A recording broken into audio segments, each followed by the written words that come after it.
Hello everyone, welcome to my channel. আজকে আমি তোমাদের বিকেল 4টার ক্লাসটা 5:30টাতে করাচ্ছি। একটু অসুবিধার জন্য 4টার ক্লাসটা আমি তোমাদেরকে করাতে পারিনি, তো সেই একই ক্লাসটা 5:30টায় যেটা তোমাদের করাচ্ছি।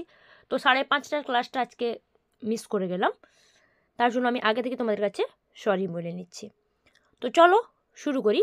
যে প্রশ্নগুলো এখানে রয়েছে প্রত্যেকটা প্রশ্ন যেগুলো সাধারণ বিজ্ঞানে খুব কমনযোগ্য প্রশ্ন উত্তর, যেগুলো তোমাদের পরীক্ষার জন্য খুবই গুরুত্বপূর্ণ।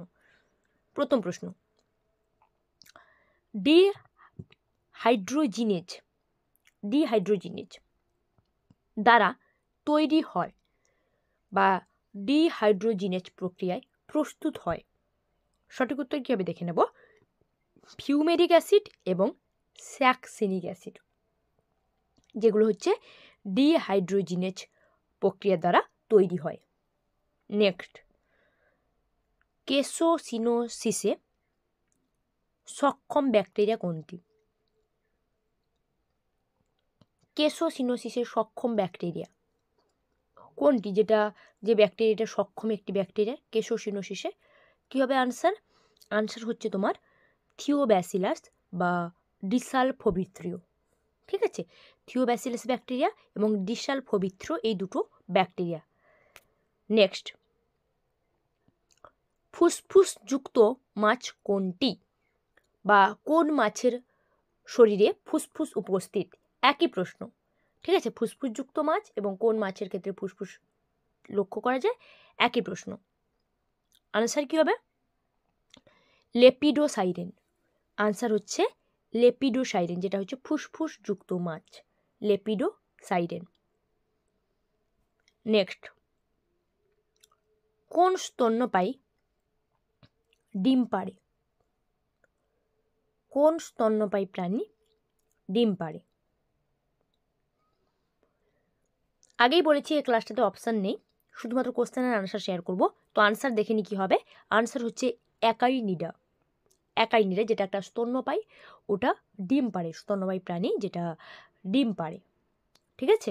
নেক্সট, হাড়ের সাথে পেশি সংযোগকারী টিস্যুকে, মানে যে টিস্যুটা হাড়ের সঙ্গে পেশিকে কানেক্ট করছে, মানে সংযোগ করে রাখছে, তো ওই টিস্যুটিকে কি বলা হয়? বা হাড় এবং পেশির সংযোগকারী টিস্যুকে কি বলা হয়? একই প্রশ্ন। সঠিক উত্তর কি হবে? না, টেন্ডন। হাড় এবং পেশির সংযোগকারী টিস্যু হচ্ছে টেন্ডন। পরের প্রশ্ন, বিশ্বের বৃহত্তম জীবন্ত পাখি কোনটি? যেটা হচ্ছে বিশ্বের বৃহত্তম জীবন্ত পাখি, কি হবে? না, উট পাখি।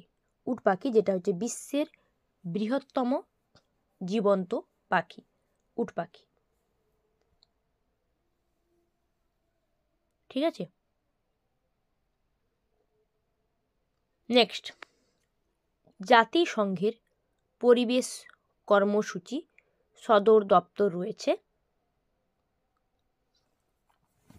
জাতিসংঘের পরিবেশ কর্মসূচির সদর দপ্তর কোথায় রয়েছে সেটা জানতে চাইছে। পরিবেশ কর্মসূচির সদর দপ্তর রয়েছে নাইরোবিতে। জাতিসংঘের পরিবেশ কর্মসূচির সদর দপ্তর রয়েছে নাইরোবিতে। নেক্সট,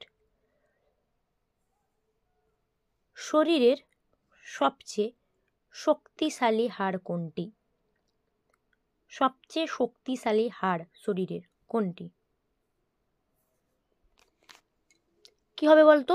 সেটা হচ্ছে তোমার চোয়ালের হাড় হবে আনসার। কি আনসার হবে? না, চোয়ালের হাড়।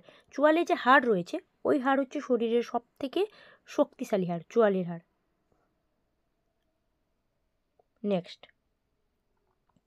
ধাতু ও অধাতু উভয়ের বৈশিষ্ট্য থাকে, মানে ধাতুর বৈশিষ্ট্য বিদ্যমান এবং অধাতুর বৈশিষ্ট্য বিদ্যমান। ধাতু অধাতু উভয়েরই বৈশিষ্ট্য থাকবে। কী হবে আনসার ধাতু অধাতুর? না, মেটালয়েড। মেটালয়েডে ধাতু এবং অধাতু উভয়েরই বৈশিষ্ট্য থাকবে। ঠিক আছে, চলো পরের প্রশ্ন। আমাদের শরীরে ঘাম হয় কেন? আমাদের শরীরে ঘাম হয় কেন? আনসার কী হবে দেখে নেব। আমাদের শরীরে ঘাম হয় কেন? না শরীরকে ঠান্ডা রাখার জন্য, মানে শরীরের তাপমাত্রা কমানোর জন্য, এক কথায় বলতে গেলে। তখন শরীরটা অলরেডি ঠান্ডা হবে, তো শরীরকে তাপমাত্রা কমানোর জন্য বা শরীরের তাপমাত্রা কমানোর জন্য শরীরে ঘাম হয়। নেক্সট, পাত্রে ছোট গাছ জন্মানোর শিল্পকে কি বলা হয়? এই যে দেখবে বিভিন্ন রকম পাত্রে বা বিভিন্ন রকম টবে যে ছোট ছোট গাছ, যেগুলো অনেকে খুব শখে, ঠিক আছে, করে থাকেন শিল্প হিসেবে, ছোট ছোট গাছ, ওগুলোকে কি বলা হয়? না বনসাই শিল্প। ওটাকে বলা হবে এক কথায় বনসাই শিল্প। ঠিক আছে, বিভিন্ন রকম পাত্রে ছোট ছোট চারা গাছ, বিভিন্ন গাছ। নেক্সট, ভারতের কোন রাজ্যকে এশিয়ার ডিমের ঝুড়ি বলা হয়? এশিয়ার ডিমের ঝুড়ি কোন রাজ্যকে বলা হয়? কীভাবে উত্তর আমি দেখে নেব। এশিয়ার ডিমের ঝুড়ি বলা হয় হচ্ছে অন্ধ্রপ্রদেশ রাজ্যকে। ঠিক আছে, অন্ধ্রপ্রদেশকে কি বলা হয়? না এশিয়ার ডিমের ঝুড়ি বলা হয় অন্ধ্রপ্রদেশকে। পরের প্রশ্ন, সালোক সংশ্লেষে অক্ষম উদ্ভিদ কোনটি? সালোক সংশ্লেষে অক্ষম উদ্ভিদ কোনটি? যেটা সালোক সংশ্লেষ সম্পন্ন করতে পারে না, সেটা হচ্ছে কি বলতো? না স্বর্ণলতা। স্বর্ণলতা একমাত্র উদ্ভিদ যেটা সালোক সংশ্লেষে অক্ষম। আমরা কি জানি? উদ্ভিদ মানেই সালোক সংশ্লেষে সক্ষম, কিন্তু স্বর্ণলতা হচ্ছে সালোক সংশ্লেষে অক্ষম।